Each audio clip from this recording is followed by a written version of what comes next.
నమస్తే, welcome to political bridge. భారతదేశం అంటే భరతమాత అంటారు. నాటి హిందూ మాత, నాటి క్రిస్టియన్ మాత, నాటు ముస్లిం మాత. భరతమాత ముద్దు బిడ్డ. మన భారతదేశంలో భిన్నత్వంలో ఏకత్వం ఉంటుంది. Unity in diversity. ఇక్కడ అన్ని కులాల వారు, అన్ని మతాల వారు, అన్ని ప్రాంతాల వారు కలిసి నివసించే ప్రాంతము మన భారతదేశం. ఏ ఒక్క కులానికో ఏ ఒక్క మతానికో సంబంధించింది కాదు మన భారతదేశం. మన భారతదేశంలో అనేక భాషలు, అనేక మతాలు, అనేక కులాలు నివసించే ప్రజలు ఉన్న ప్రాంతము మన భారతదేశం. మన భారతదేశంలో హిందూ ముస్లిం బాయి అని చెప్పుకుంటామే కానీ రియాలిటీలో మాత్రం అలా ఉండలేకపోతున్నాం.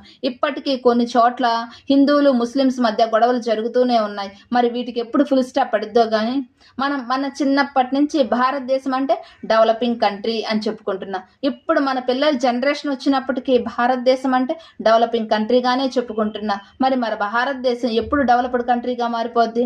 మనకంటే స్వతంత్రం తర్వాత వచ్చిన దేశాలు, మనకంటే చిన్న దేశాలు కూడా మన డెవలప్డ్ కంట్రీస్గా మారిపోయాయి. వాళ్ళు అభివృద్ధి పదంలో దూసుకు వెళ్తున్నారు, వాళ్ళు జీడిపిని పెంచుకుంటున్నారు. కానీ మనం మాత్రం ఇంకా కులము మతం గురించే మాట్లాడుకుంటున్నాం. ఆర్టిఫిషియల్ ఇంటెలిజెన్స్ ఉన్న ఈ కాలంలో కూడా మనం ఇంకా కులము మతము అమ్మాయిల బట్టల దగ్గర ఆగిపోయి వాటి గురించే మాట్లాడుకోవాల్సిన దుస్థితి అయితే ఏర్పడింది. కొంతమంది భారతీయుల్లో మాత్రం ఇప్పటికీ ఇంకా కులోన్మాదంతో మతోన్మాదంతో ఉన్నారు. వాళ్ళల్లో మార్పు రానంత వరకు మన భారతదేశంలో ఇంకా ఈ కులాల కొట్లాటలు, మతాల ఘర్షణలు జరుగుతూనే ఉంటాయి. అసలు పబ్లిక్లోకి వచ్చినప్పుడు సివిక్ సెన్స్, సివిక్ బిహేవియర్ తెలియడం లేదు మన భారతీయులకి.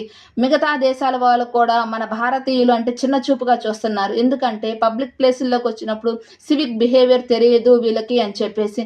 నిజంగానే ఒక గ్రూప్ ఆఫ్ ఇండియన్స్ కనుక వేరే దేశంలో కనపడితే మాత్రం వాళ్ళు వాళ్ళ ప్లేసుల్లో కూడా అలౌ చేయడం లేదు. అంత చిన్న చూపుగా చూస్తున్నారు మన భారతీయుల్ని. ఇక్కడ మనలో మనమే యూనిటీగా లేకుండా ఉన్నప్పుడు ఇంకా పక్క దేశాల వాళ్ళు మనల్ని ఎలా గౌరవిస్తారు? ఇక్కడ నేను అసలు ఒక భారతీయుడు ఎలా ఉండాలో నేర్పిన వ్యక్తి గురించి మాట్లాడతాను. అతను ఒక హీరో, నాట్ సినిమా హీరో, ఒక రియల్ హీరో. ఆయన మహమ్మద్ దీపక్ అనే వ్యక్తి. ఈయన గురించి చెప్తాను. ఉత్తరాఖండ్లో ఒక 70 సంవత్సరాల ముస్లిం వ్యక్తి ఒక షాప్ నడుపుకుంటున్నారు, బట్టల దుకాణం. అయితే బజరంగ్ దళ కార్యకర్తలు ఆ షాప్ దగ్గరికి వెళ్ళి గొడవ చేస్తున్నారు, షాప్ క్లోజ్ చేయాలి అని చెప్పేసి.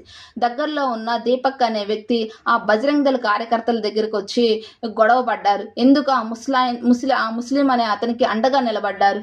నీ పేరేంటి అని బజరంగ్ దళ కార్యకర్తలు అడిగితే నా పేరు మహమ్మద్ దీపక్ అని చెప్పేసి ఒక నిజమైన భారతీయుడు ఎలా వ్యవహరించాలో అలా వ్యవహరించి ఒక ముస్లింకి అండగా నిలబడ్డారు. ఇది ఒక నిజమైన భారతీయుడికి ఉండాల్సిన లక్షణం. అసలు మానవత్వం లేని మతం ఉంటే ఎంత పోతే ఎంత. పక్క మనిషిలో నువ్వు మనిషిని చూడలేనప్పుడు ఆ